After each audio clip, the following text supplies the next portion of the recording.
right, what's up, everybody? We're back. This is the Luke Show. I'm Tim. I'm joined by my friends Ryan. What's up, Ryan?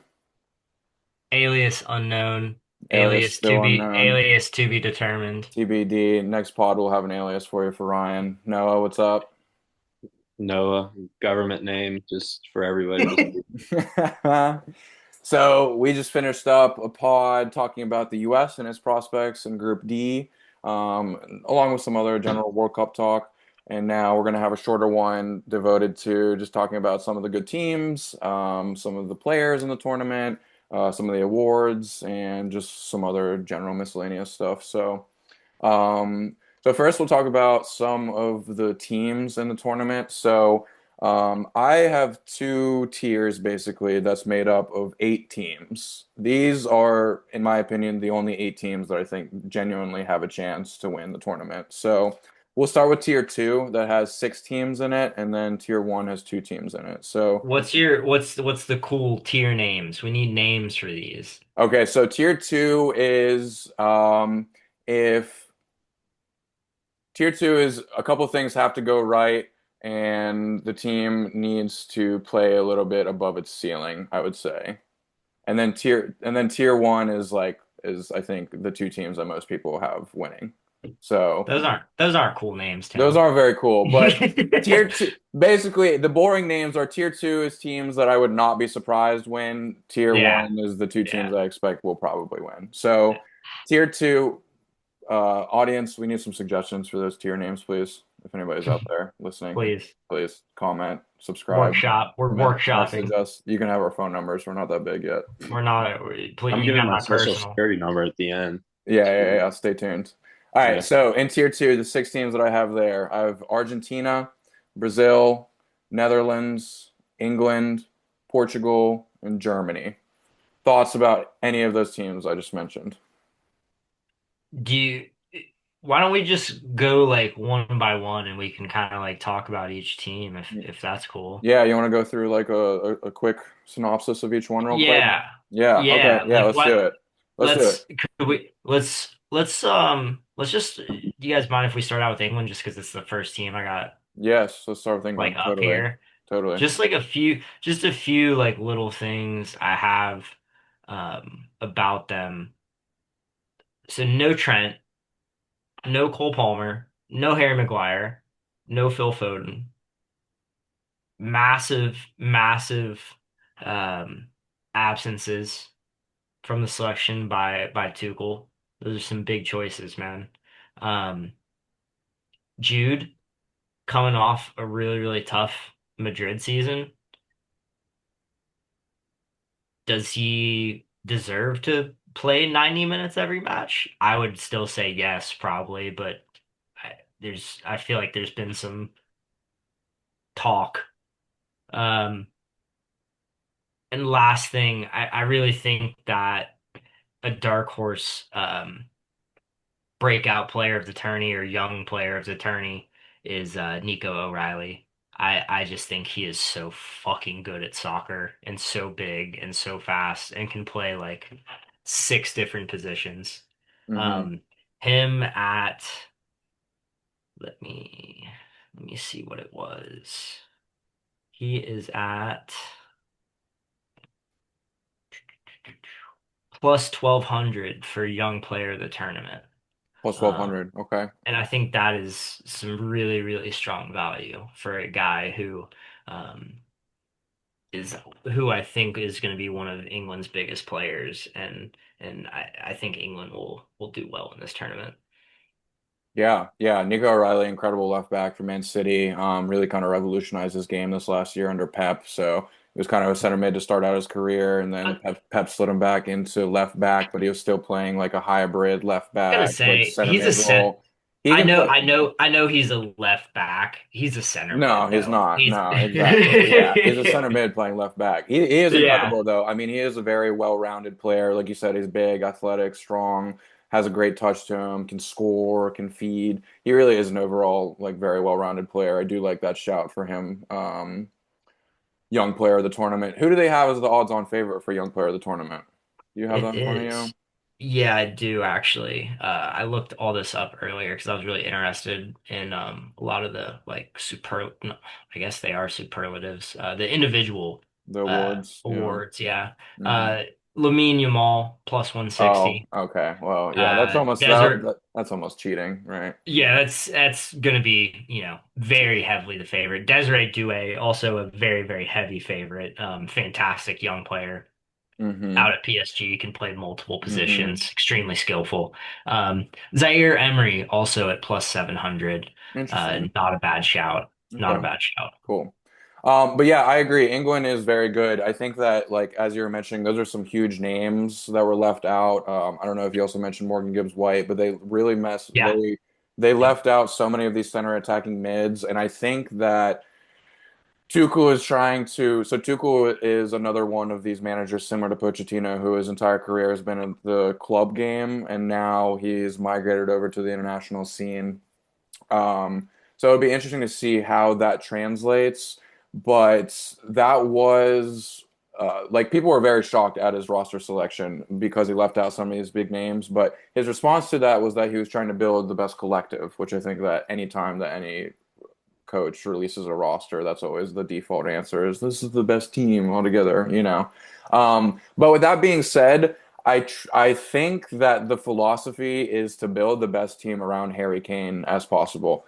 Noah and I were exchanging some messages earlier. We're going to talk about Harry Kane later on, but Harry Kane, I personally, in my opinion, I think no matter how fucking good he is, I still think the dude is underrated. He is just an unbelievable footballer, can finish in any possible way, has an unbelievable arsenal passing wise. He also is like, it's interesting because he's like big and unathletic, but yet he has like a certain pizzazz to him, and he has this almost There's a like a weird smoothness to it. There's a KDB smoothness to it to where he takes an exact touch to the exact centimeter he needs to set up his next action.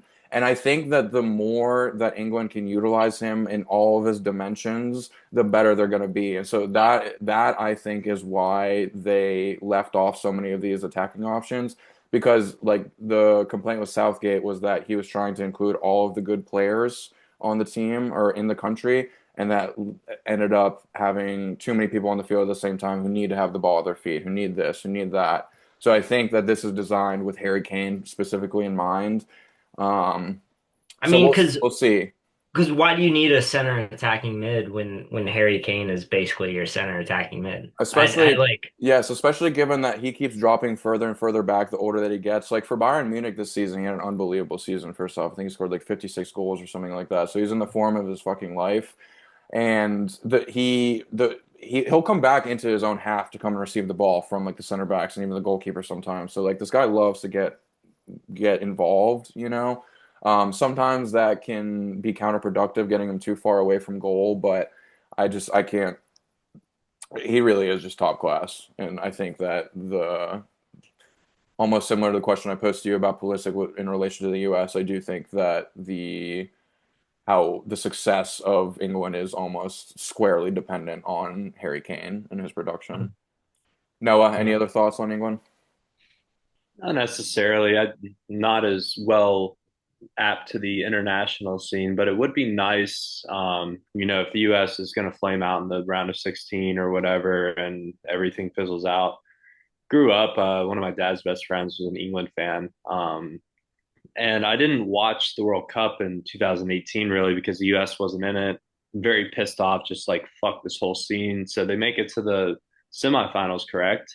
And then, but ever since then, like just growing up in like my dad's really good friend's house, England was a passion, so it kind of rubbed off on me. And every time I've watched the World Cup, and they haven't gone very far when I've watched all but 2018. So I would like to kind of see that work out. And also, I've got high expectations for Harry Kane just based off of my own opinions of how this World Cup's going to go and stuff. So I would love to watch England do well and kind of give that country something to be happy about when it comes to soccer. Because outside of 2018, I feel like it's kind of been a letdown. Yeah, absolutely, absolutely. So, what do you guys think ceiling is for England? Do you think they can win? Not win, but I mean, last four. Not win, but semifinal. I like a semifinal for them. They're a very good side. They're a very, very, very good side, but there's just a few other teams that I think are better. Yep, yep, agreed. So let's move on to another one of them. What's the next team that you want to talk about from this tier? We also have Argentina, Brazil, Netherlands, Portugal, and Germany. I got Portugal next up on my list. Yeah. They're plus 800. Um, I I feel like there should almost be a third tier of of just Portugal because I Hmm. really do think that they're the third best team in the tournament. So you would Uh, put them in between the two tiers. yeah, Hmm. I would put them in a separate tier by themselves in Yeah. between the top and the bottom. They're so goddamn talented, man. João Neves, Bernardo Silva, um, Bruno Fernandes, João Felix, Nuno Mendes, Vitinha. Um, they are just absolutely Ronaldo. Ronaldo. Don't forget about Wasn't that Bruno saying Ronaldo. too? So Yeah. that was the other big thing I kind of wanted to talk about was um or the like one of the two other big things about Portugal is can there I didn't even say Rafa Leao. I think I know he's been a little bit out of form for Milan, but kind of all of Milan has been out of form this past season. But I think he's a fantastic player. So number one, can their midfield and attack overcome their lack in goalkeeping and defending? And they have some solid defenders.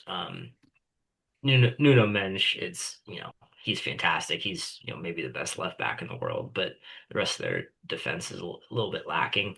Goalkeeper Rui Costa, not a bad goalkeeper by any stretch of the imagination, but not like a Courtois or somebody like that. Hmm. So can their midfield and attack kind of overcome those slight issues that they have in defense and goalkeeping?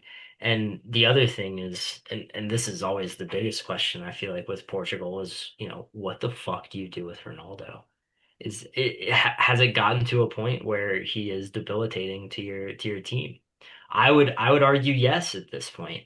I think he has to be on the bench. I recognize how great of a player he is, and he's, you know, either the first or second best player of all time, depending on who you talk to. But eh, at this point in his career, there's Portugal has better players.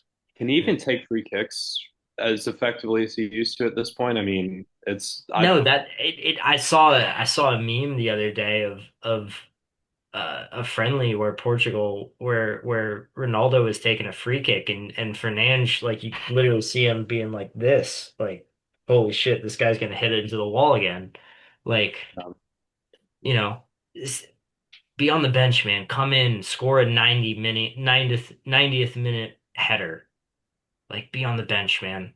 I Hmm. really think we're at that stage, and I think to act as if he needs to be on the field all the time is really doing a disservice to the rest of the team. And I hope that people are able to not let him, bully an entire national team into starting him. Yeah. Yeah, I mean, I do think that's the ultimate question. This was even like one of the questions for the last World Cup cycle too in Qatar. Like, what do you do with this guy? Because he's not like the game of today demands so much output from your forwards in terms of pressing and just Can't working have your ass off. passengers out there, man. And just Exactly. defending, he's a And like passenger. even if he is in the best shape ever, he's still 41 years old with a million miles on him. Like he just can't do it anymore. You know, that's like he's able to play in the Saudi league and put up numbers because like he can kind of do his own thing. He's not expected to do the dirty work, but like if you have like it worked with Messi in the last World Cup, for example, because everyone around him put in 150% effort to make up for the little bit of lack of legs that he had. It's not quite the same. Like, yes, I mean, obviously Ronaldo is like the hero of a lot of the young guys on the team, and like he's revered. but like there's not the same sentiment within the Portuguese national side as there was with that Argentina national side. And I do think that I agree 100% talent level wise, like they could be, I mean, they are probably on par, like maybe not defensively, but they're on par attacking wise with some of the teams, like the best of the best in the tournament. I do think that they do have, they are more liable for a situation of like buffoonery than other top tier Yeah, teams, I would say. gotta Like watch out for that buffoonery in these World Cups. like for example, like Rafael Leao, he got a red card in their last fucking friendly right before the tournament. Like, right, what? Why? Like, he got in a fist fight with a dude, you know? So it's Hey just like, man, we were just talking Happens. about how we kind of enjoyed that shit out of our no, but national team. watch that one. Watch that one. It's different. It's different. It's So like, it's different. I do That's think a different kind of fist fight. that basically in a way I'm saying I think Portugal is going to be Portugal's like the biggest thing getting in their own way, and I think that's made up of a number of factors, prime and center being Ronaldo. You know, what if we get through the first game, he doesn't start, they tie, then what happens? You know, like Oh, they it's it gonna can be a it, shit it can show. be a fucking disaster, you know, and it's like uh Vitinha and João Neves, for example, I don't think they're very hard-headed, but like, you know, I could very easily see like Bruno, Nuno Mensch, Rafa R- Leao, like I could. Raising a bit of a stink. Yes, more than a bit of a stink. So that is the only thing that I would caveat with Portugal, but I couldn't agree more that like talent wise, they're probably like they're right there, like for sure. Talent wise, I think they can win this tournament. Yeah, absolutely. It's the extracurriculars and the Hmm. just Portugal. I feel like this is always the thing with Portugal. They are always Yeah. one of the most talented teams in the world. It's just like Hmm. there's always just shit going on. Hmm. Any other final thoughts, Noah, on Portugal? Yeah, I just kind of want to piggyback off of the Ronaldo statement where it's like it's time to. I feel like there's going to be this like enhanced motivation to kind of try to get him a World Cup because of what Messi just did 4 years ago. But he can't necessarily be a part of it the way Messi was 4 years ago. You know, it has to kind of be the other guys. I'm Bruno. I'm a Man U fan. Bruno, great form this season. I mean, had Carrick been there all year, he would have shattered the record. So I it's like those guys need to be the ones that are driving it.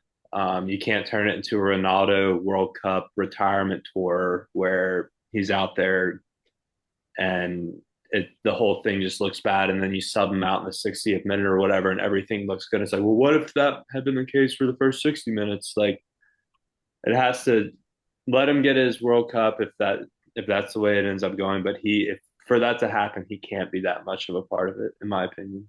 Yeah, I think you make a really great point there that like Ronaldo has always viewed this rivalry with Messi, like he cares so much about it. And I can't imagine who was more upset in the world, aside from like the French from the last World Cup final, aside from Hates Ronaldo. other people succeeding. This guy hates other people's success. But that guy especially, fucking Pessy, he can't stand that. Oh, So he can't stand I it. think you make a great point, Noah. I think that that's going to invigorate him that much more to do whatever he feels like he needs to cross over that line. Like this guy would literally die to win this World Cup, you know. So we'll see if that ends up being if he can be a function of spirit and support, or if he ends up just dragging the entire team down. So we'll see.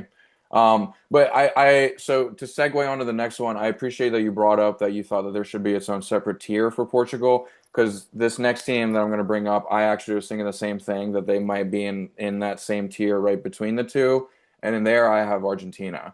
So last World Cup winners, obviously. Noah, are you a Messi fan as opposed to Ronaldo? Yeah, I was always Messi. Okay, cool. So Ryan and I probably Despite being Man U, I was always that's Messi. okay. Ryan and I probably like cried pretty much whenever Messi won the World Cup last time around. So Tears. it was Tears. an incredible moment. One of the greatest soccer matches like ever. Like just an absolutely incredible run. Um, was literally watching it while doing my job at Target, walking around Target.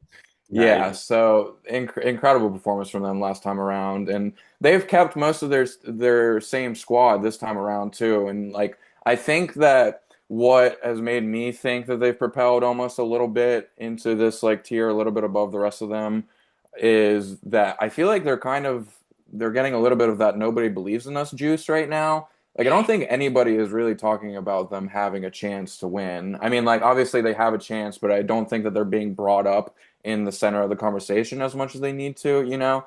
Like Messi, I mean, his style of play and the way that he plays is probably not that drastically different now than it was 4 years ago. As we had just mentioned, like it's not like he was running around very much. I guarantee like if you did like a ratio of minutes played versus like kilometers ran, like he probably was, played a lot, didn't move very much at all, and was still the player of the tournament, you know? So I wouldn't mind to see Messi Magic 2.0, honestly. Like I said, they've kept a lot of of the same squad. So, I mean, um, I feel like everybody would love Messi Magic 2.0. I would love Messi Magic 2.0. I mean, I it, you're completely right in that. I do feel like nobody is talking about um, this team in terms of like winning the competition. Um, and you're right, they do have a chance. They really do. They have, almost the same team that they'd had last time. Um, does that mean they're too old? Does that mean they have tired legs? Who knows? hmm Possibly, but hmm um, there's still that core there, and they're still at least similarly good as they were 4 years ago. Um, so yeah, they 100% have a chance. Um, yeah, you bring up a great point because I myself kind of didn't really think about them, but the more you talk about them, it's like, oh yeah, it is, almost the same situation, really. hmm Now, I do think that that magic of winning Messi his first World Cup, that was what ended up propelling them all the way through. So, like, I don't know if that spark has been removed from them. That would be my only holdup. But aside from that, like I said, I think that they are still top quality. They have still world-class Yeah. players. They have a very favorable group too. I mean, it's them, Jordan, Algeria, and Austria. I mean, like Austria is a decent opponent from Europe, but like Yeah. I Meh. would be very surprised if they don't walk out with 9 points from the group phase and set themselves up in the first position and end up going on a deep run. So. Nico Paz too, another low-key dark horse shout for young player of the tournament. hmm Fantastic player, playing for Como under Fabregas this season. Probably going to get recalled. I believe he already has been recalled back to Real Madrid. I think they've Um, stated that they are recalling him. I don't know they if are if recalled, it's yeah. officially happened or not, but yeah, they're definitely going to bring him back into the But fold. yeah, Yeah, another fantastic dark horse shout for young player of the young player of tournament. the tournament. Absolutely, absolutely. Noah, any other thoughts on Argentina? Yeah, I think back to your point about the Messi run around to minutes played ratio, or however you phrase that. hmm It's like, yeah, he's older, but how much was he doing in 2022? Can he do that again? Yeah, probably. I watched the guy actually in Cincinnati last year at an FCC game.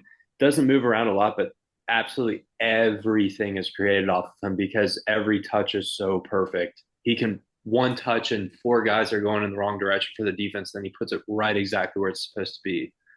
So it's just a very similar situation as the 2022, where, yeah, it would be zero surprise if they go on a huge run. Sort of just, again, we haven't talked about Golden Ball yet, but it's like that very easily, just in terms of like Messi was incredible, but that very easily could have gone elsewhere. And I don't think Messi's going to do that much differently than he did in 2022 either, just based off of what was expected of him and what he can do. So that's where I stand. Totally, totally agree. All right, let's move on to I think this is actually one of the more interesting teams in the tournament altogether. Let's talk about Brazil. So, one thing that's interesting about this World Cup, as we mentioned, there are a number of like world-class managers who are stepping into the international scene for the first time. So we talked about Mauricio Pochettino with us, Thomas Tuchel taking on the English job, and Carlo Ancelotti, the Don, took over the Brazilian national team last year. Um, if there's one thing about the Brazilian national team is that there is a lot of personality. And if there's one thing about the Don is that he's good at managing personalities. So kind of a similar issue with as we were talking about with England, like Brazil, one of their perennial problems is that they've always tried to create a roster that has all of the best players and trying to field as many of them at the same time as possible and not creating like a cohesive unit. And so I think the Don has kind of came in and he's really emphasized making sure that we have strong structure defensively. Um, the timing worked out really well because he had Casemiro playing under him at Real Madrid. Casemiro, Noah, you would know as a Man U fan, just coming off a very good season with them. So he's been playing well at the center of the park for them. They also have an interesting situation with Neymar being brought into the team. It's very similar. It's akin to the situation with Ronaldo, like way past his prime. He was selected onto the team. Is that selection for him to play, or is that selection for him to be on the team? Because he, even more so than Ronaldo, like Neymar is God to the kids in Brazil, you know. So half of the cohort is people that he played alongside with for the last two World Cups, and then the other cohort of the youngsters are people who literally have posters of him on the wall. So you know, like if I'm a player and I have the option of like having my hero slash idol like watching from 20 yards away as I'm practicing, I would probably want that too. You know what I mean? Like that there's a certain like energy that that can channel that I don't think most people have, you know. He just has this very special gravitas to him. So, like we were saying, similar to the Ronaldo situation, I'm very interested to see what Neymar's impact is on this team. He already had Neymar, he's always injured, literally always, and he's already picked up a knock that's going to rule him out for I think they already said all of the group stage games. They might get him in for the third one, but I don't know. So we'll see. I don't know what his role is, but otherwise they'll have a number of world-class talents. Rafinha, Vinicius, Rodrigo is going to be a big miss for them. He's hurt this World Cup, but yeah, I think that they're going to be very interesting to watch because I think that they're going to play with a discipline that is not that the Brazilian national team is not very used to. So, what do you guys think about them? I am the very first thing I have written down for Brazil is Carlo Ancelotti Black Magic.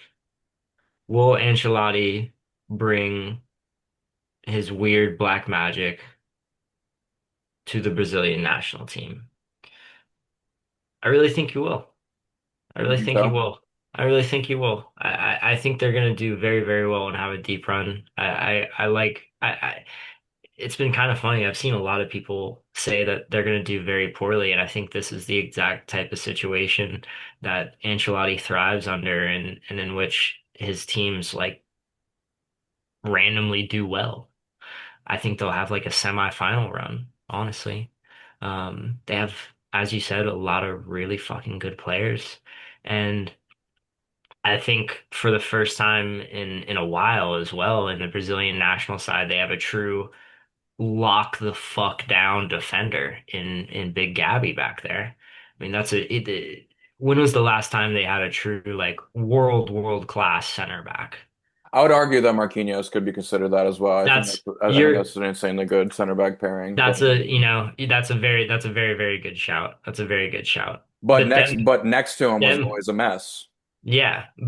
but them paired together, that's probably it's probably outside of France, the best center back pairing in the tournament.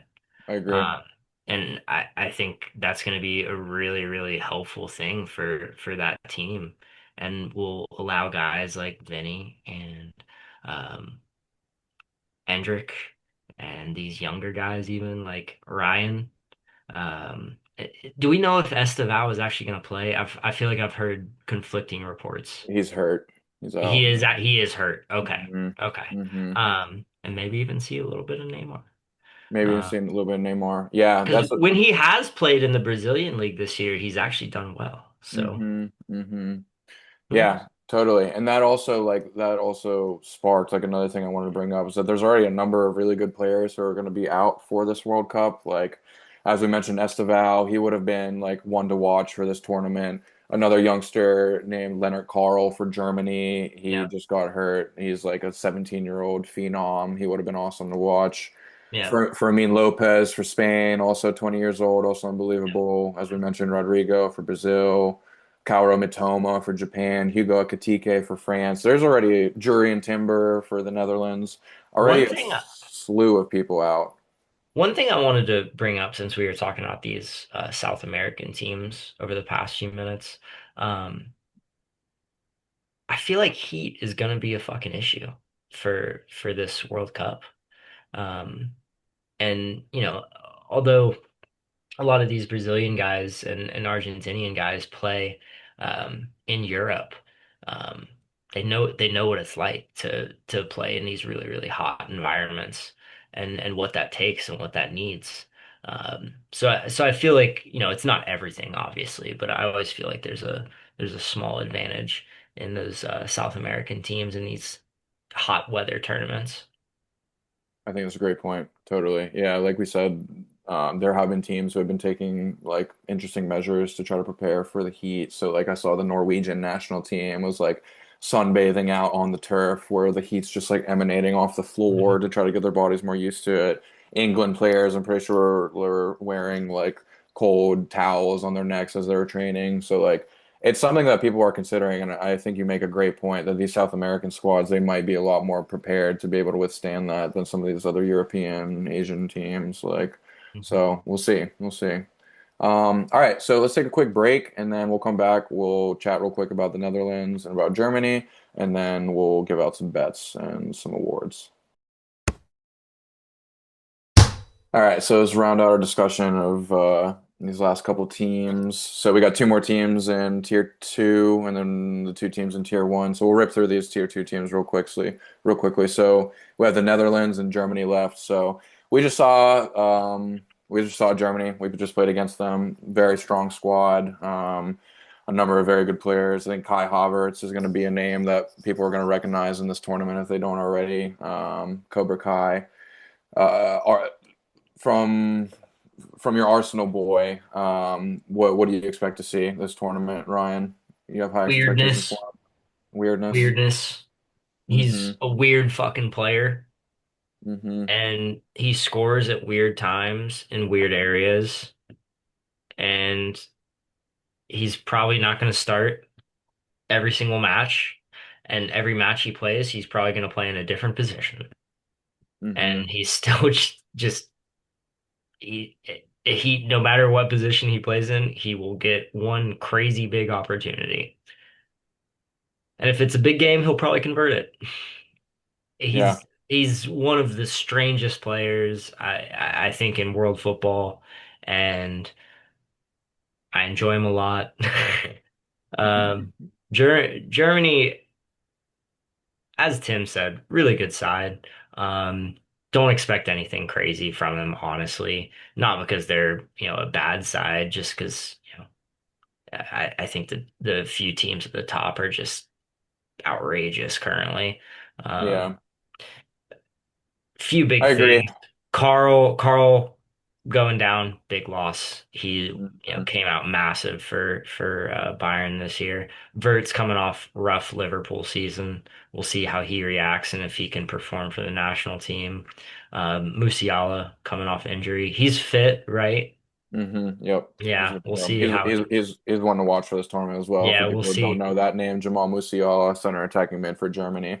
Fantastic. Fantastic player. He grew up in the England youth academies. He had the choice of playing for England and Germany, and he decided to Germany. So, Had a rough leg break last year. Was it leg break? It was yeah, either a leg leg break, break. yeah, leg Mhm. break. In the Club World Um, Cup, I think, right? yeah, Hmm. yeah. So we'll see how he can come back in this tournament. Hmm. Hmm. Um, yeah.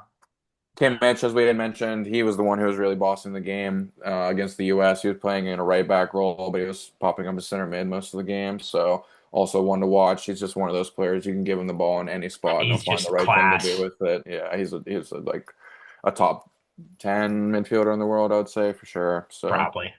Noah, any thoughts on Germany? Not necessarily. I'm kind of just basing everything off of how it looked when we played them. Hmm. Obviously talented. They're Europeans, so when they're playing in these tournaments in between World Cups, they're seeing the best competitions. They're always ready to go. Um, yeah, I'm just kind of everybody in Europe. I'm just not thinking about them a lot. I'm just not. You have England, France, Spain,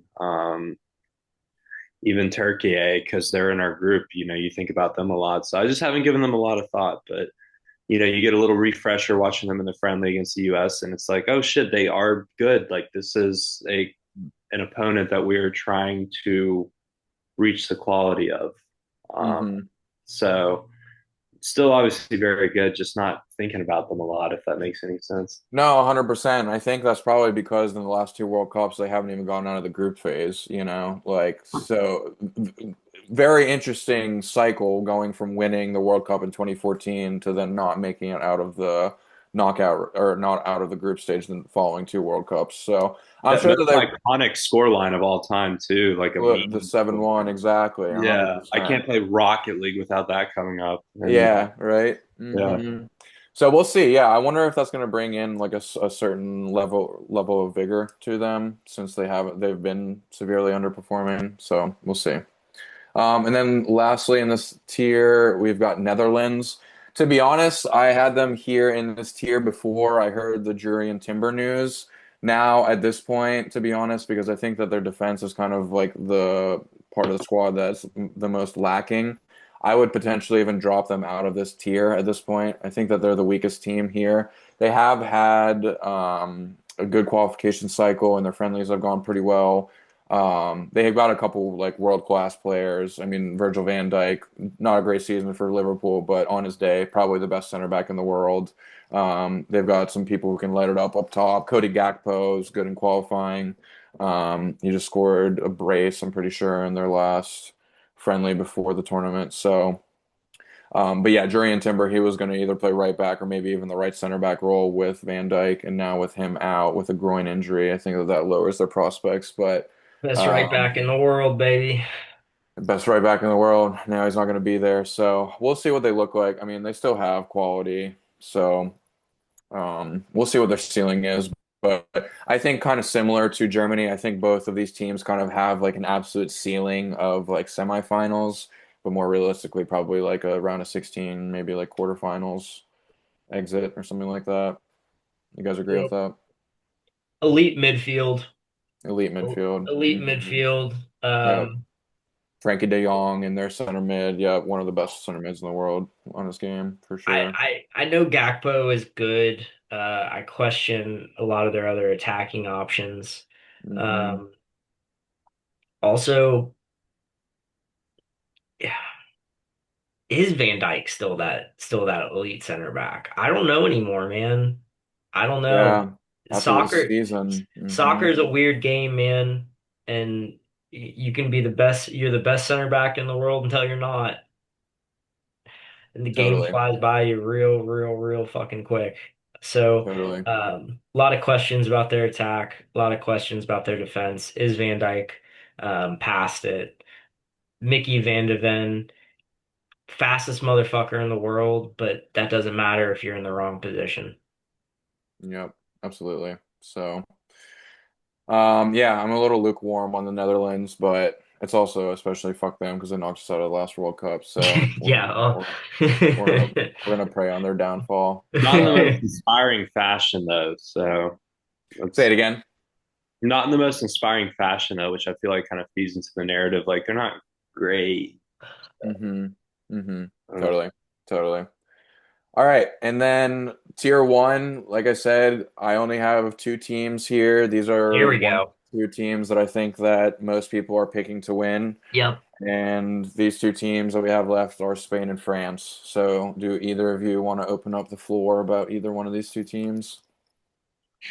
I'll go France. Just the way it ended in 2022, I think that they're ready.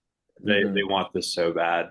Like I don't even have to like talk about tactics, talent, this, that, and the other. It's two of the best players in the world going up against each other. But I just think the intangibles favor France in this situation. Hmm. Ryan. Um, it's funny. I looked up a few days ago, and France was plus 500 to win, while Spain was plus 450. And when I looked at the odds this morning, France had moved another 25 points, and they're now plus 475. Um, Worse odds. Interesting. better odds, better odds. Depends on how you look at it. Like Yeah, I more guess more likely to money. happen, Yeah, but yeah, better yeah, people. right. Yeah. Um, yeah. I France is my pick for winner of the tournament. They're just so fucking good at every position. Their second team is better than all but maybe four or five teams first teams. It's just out of control. I mean, they have who I think is the best center back in the world currently, Saliba, starting for him. Um, you know, Dembele, Ballon d'Or winner, unbelievable. And he's not even considered the best attacker on their team.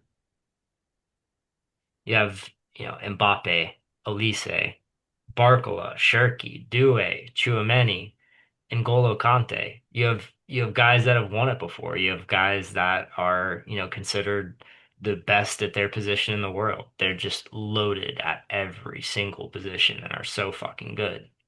The biggest question with them, which I feel like is always the question with France, is are they beefing? What the fuck is going on internally? This if France is I feel like almost every single World Cup cycle, a top three team in terms of talent. And it's always, can their coach get the selection right? Can their coach get the tactics right?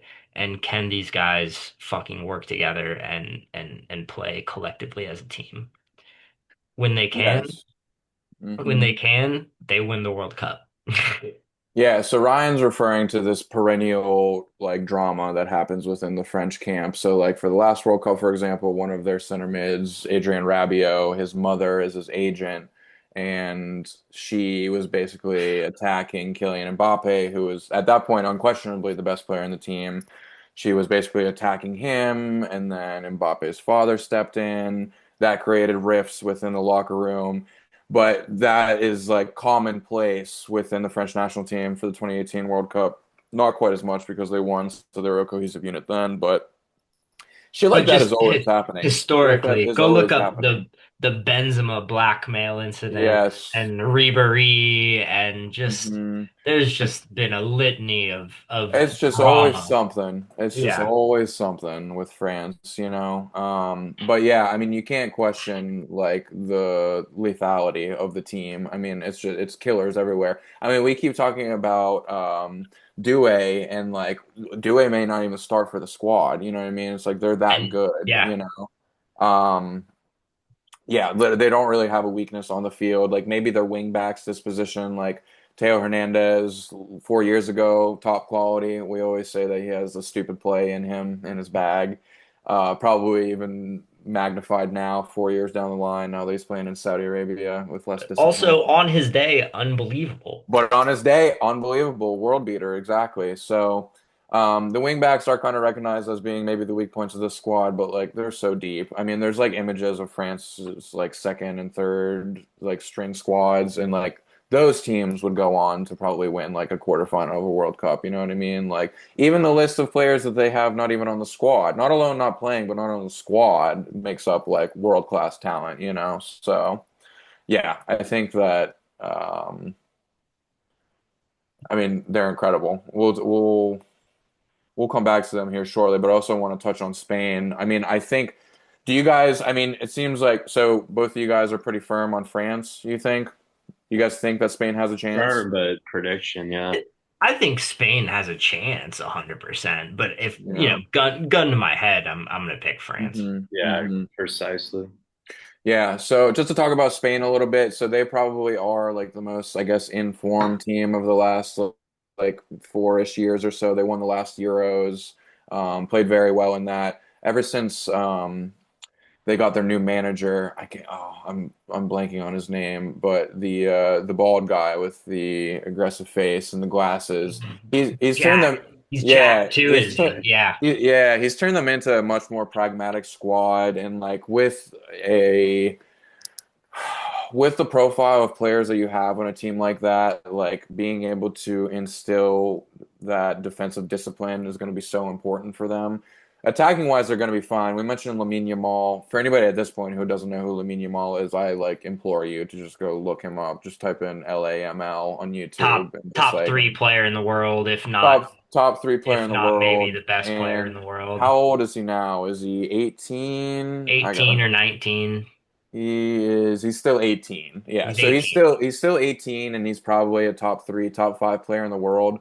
This guy plays it's the comparisons to Messi are uncanny. This guy plays in a right wide position and he's a lefty and he just absolutely loves to drop his shoulder to the right, cut He's inside on his left and just hit a beautiful finesse to the back post. He's going to score at least 2 of those this tournament, I guarantee. Guarantee. for me, he's a mixture between Riyad Mahrez and Messi. Um, Mm-hmm. he has that kind of uncanny, upright, silky dribbling that Mahrez had back in the day for Leicester, but with even more uh, explosiveness and lethality with Mm-hmm. his finishing and his creative ability. Yeah, he's an incredible player. I mean, he's also so the one thing about him is that he picked up a little bit of a nag, so I think that he's potentially going to miss his first game, Yeah. maybe even first 2 games. So we'll see if that impacts Spain overall. I don't think it probably will, but um, yeah. So I mean, those are the 2 teams I think that most I would probably say like 90% of the population has one of those 2 teams winning it all. So you guys are both officially France. Yeah. Yeah, there's so much to reconcile from 22 for them, just the way they Yeah. went down. hmm That's a great point. So I went back and forth between these two a number of times. So basically, my main shifts were started thinking it was going to be France. Then for a couple months, I switched to thinking it was going to be Spain. And now I'm back to France. I'm with you guys. So I think all 3 of us have France as our winners.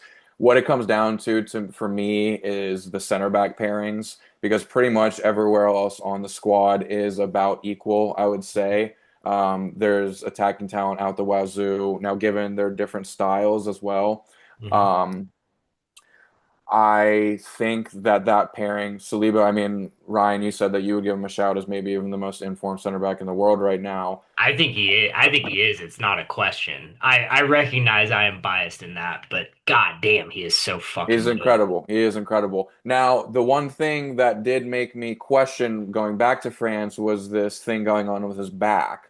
That news was released a week before their last friendly, and he ended up playing the first half of that friendly, and Deschamps said that he was fine. Mhm. So that kind of eliminated all of the hesitancy I had regarding that. And not to mention that Upamecano, the other center back, he is extremely good, but he's streaky as a player, and He's got a he gaff in him. he has a gaff in him, but he was incredible for Bayern this season. And in the semifinal, Bayern against PSG, I know it's insane to say for a team that conceded 5 goals, he played well whenever they conceded 5 goals, and They did, that's yeah, insane. Like yeah. that's insane. He also played well in the second leg too, but he was one of the Bayern players who I was like most impressed by. Another one we'll talk about here shortly.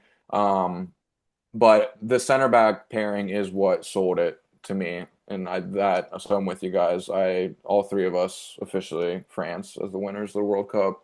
Um, I think yeah, that's cool that we're all in unison with that.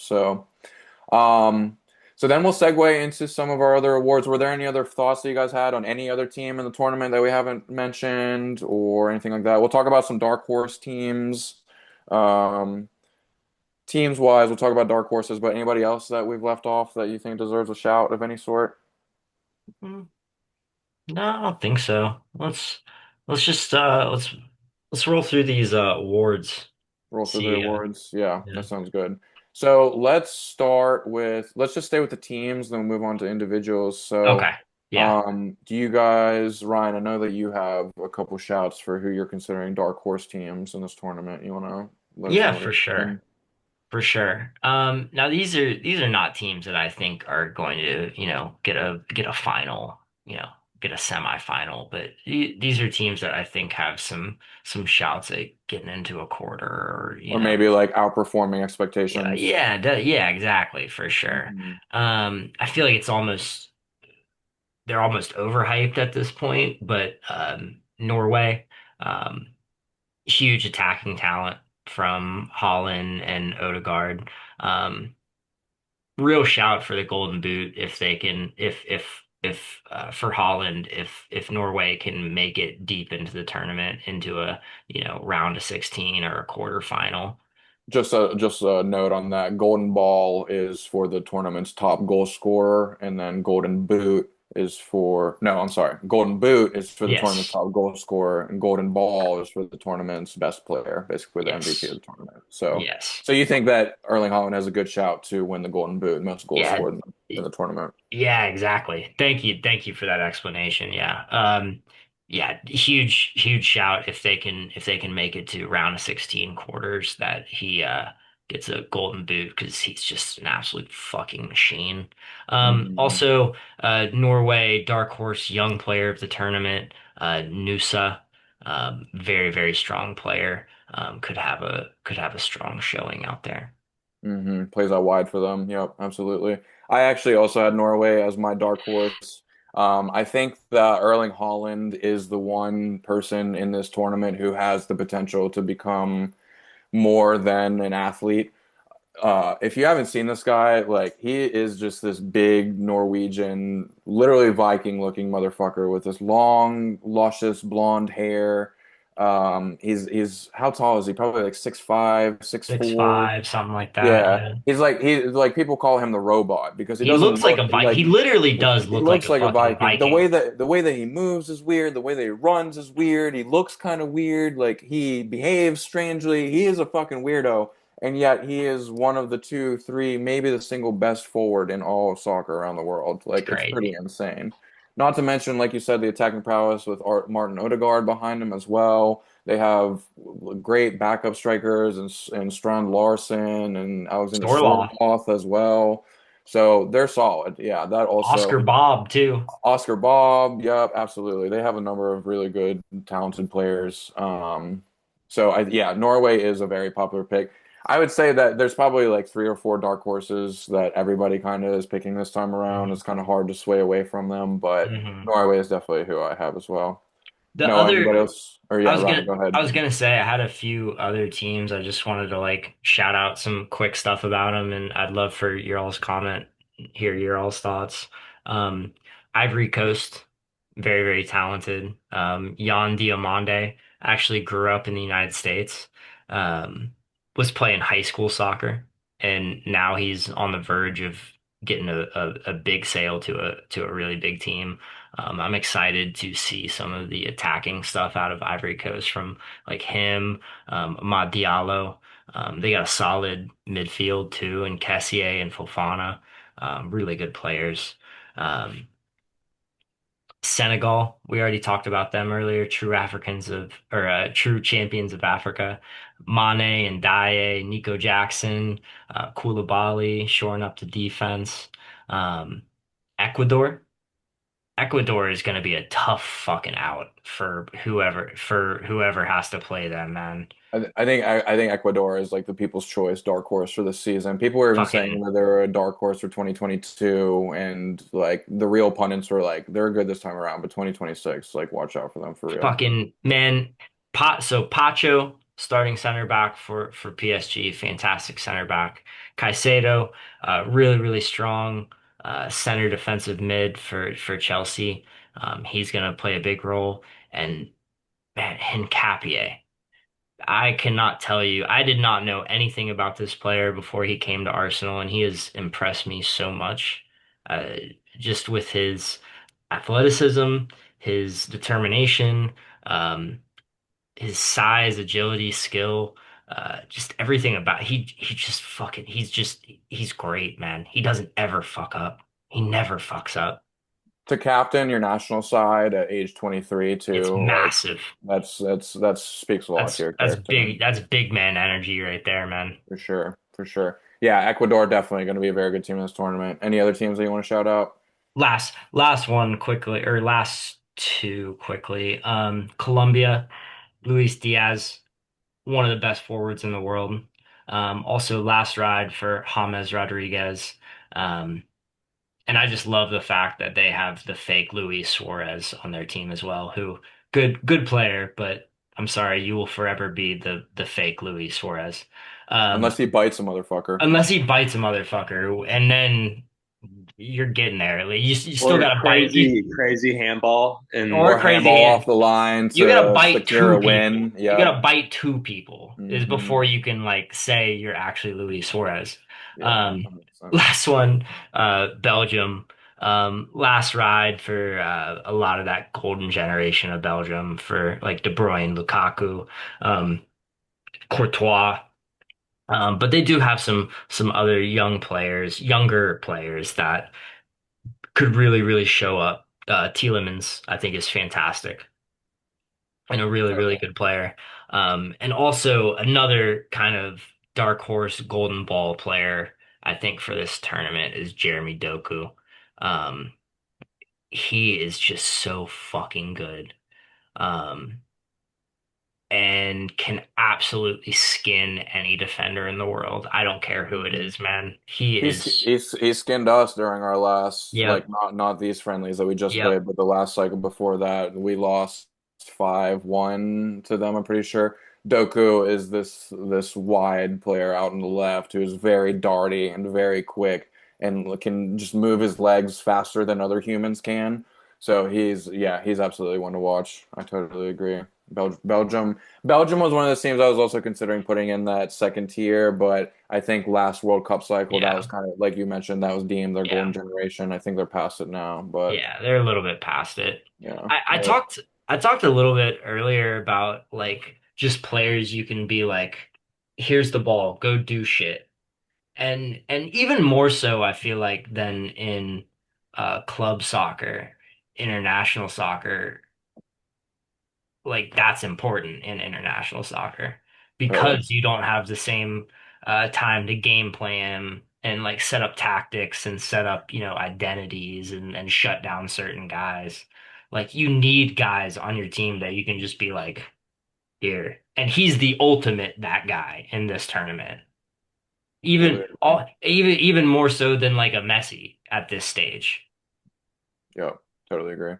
Noah, any dark horses you want to shout out? yeah, we talked about Ivory Coast, Cote d'Ivoire, um, the entire African continent narrative is surrounded around Senegal and Morocco right now. I could see them sneaking in there and kind of stealing the show for the right reasons, obviously. But I like Ivory Coast a lot.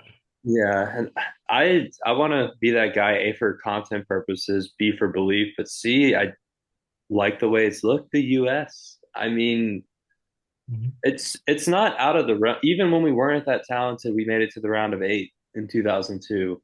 Mhm. It's not out of the realm of possibility when they are on the same page and they're playing hard and they're doing the right things that they can go on a run. They've We're at got home. We're at they've gotten out of home. some tough groups before. They got out of the group of death in 2014. So I mean, it's there, and the friendlies was somewhat inspiring. These last two leading up to it, and the biggest difference is that the talent is there now. The goalkeeping isn't there now, but the goalkeeping was about that. That's like they don't do it without the goalkeeping in 2014 and 2010. They don't outperform expectations. They don't necessarily need that as much now. I feel like the talent up top is so good and on the wings and everything. And like you touched on the last pod, Tim, they're running the three center backs to kind of maximize and optimize their roster, their personnel. So even Poach is buying in despite being, a firm believer in the 4-2-3-1. I think the US has the right mindset and I think they finally have the skill. If it comes together, I think that it could be a round of eight type of situation. It's Gio Reyna is my biggest X factor, to be completely honest. He can take them to the next level if he has his head on straight. And we'll see if him starting against Senegal was any indication of things to come. Maybe they're trusting him more, but if he can unlock what we've seen from him before, like when he dribbled through, was it Mexico's entire team, Hmm. basically? If he can unlock that, it it gets really interesting. You want to hear something interesting? What do you guys think the line is on the U.S. to make the semifinals? Plus 800. Plus 800 to make the semifinals. Yeah. Plus more. It was, I can't remember. I looked at the odds of us winning the entire thing and it was a shit ton. So I'm gonna guess like plus 5,000. Oh shit. Plus 1,300. Oh, really? I Wow. I would have Okay. guessed it was going to be somewhere closer to that plus 3,000 or so. Maybe that speaks to like we could get a favorable draw if we finish Yeah. first in our group. Yeah. So, but I was going to say I forgot to mention this on the US one, but I think that that's kind of where our ceiling is. I do think if the stars align, I do think that we can actually make a semifinal. I do think that we have the roster, and I do think that it would absolutely take some of that black magic that we're talking about, but there's no other black magic better than being the host of a tournament. You know what I mean? So I would say the floor for us probably it should be realistically around a 16. Now, granted, that is winning a knockout phase game nowadays since we have a new elimination round, the round of 32. But I'm with you. I think that there is dark horse potential. Once again, going back to that Paraguay game, if we win 3-0, 4-0, sky's the limit for us, I think, for sure. So, all right, so we got some dark horses there. All right, let's talk about some players to watch. Maybe if we all just want to name like two or three real quick. Ryan, you want to start? Um, yeah, just like kind of thinking about it like by awards. Young player of the tournament, Yamal is like easy plus 160. Um, Mhm.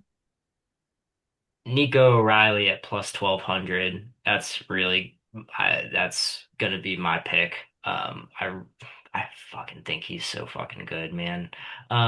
Also super dark horse Gilberto Mora for El Tri, Mexico. I cannot say I have watched him too much, but um he is absolutely fucking electric. From what I have seen of him. He gives me like Mexican Arda Güler vibes, honestly. Yeah, So I'll piggyback right off of you because he is also one of the ones who I picked as well. Gilberto yeah, Moro, the youngest player in the tournament. He's yeah. 17 years old. 17, yeah. Yeah, he's unbelievable. So like Mexico has really not been great in the last like 6, 8, 10 years. Really bad. Yeah. They've especially been lacking a creative spark, and that's like what this guy is like in a Yeah. 17-year-old body. He's just like he has extremely high IQ for his age. Like he's able to read space between the lines very well. So he Mhm. makes good decisions in terms of when to give the ball off, when to try to beat a defender with a dribble. He just like plays a lot more mature than he actually is. Mhm. So yeah, super high IQ, elite creativity. Like totally agree with that.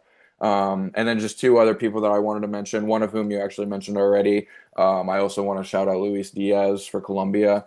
Mhm. I'm big on the Bayern players going into this tournament. He's also coming off incredible form with Bayern. Looked extremely lively in that semifinal against PSG. Once again, he is like magic in a can, spark in a can, like give him the ball and give him just one defender and 50 yards of space, he can make something wild happen. So I definitely expect him to play extremely well this tournament. Colombia, like you're saying, good squad all around. So I would not be surprised to see them make it to the quarters, something like that, maybe around a 16 floor.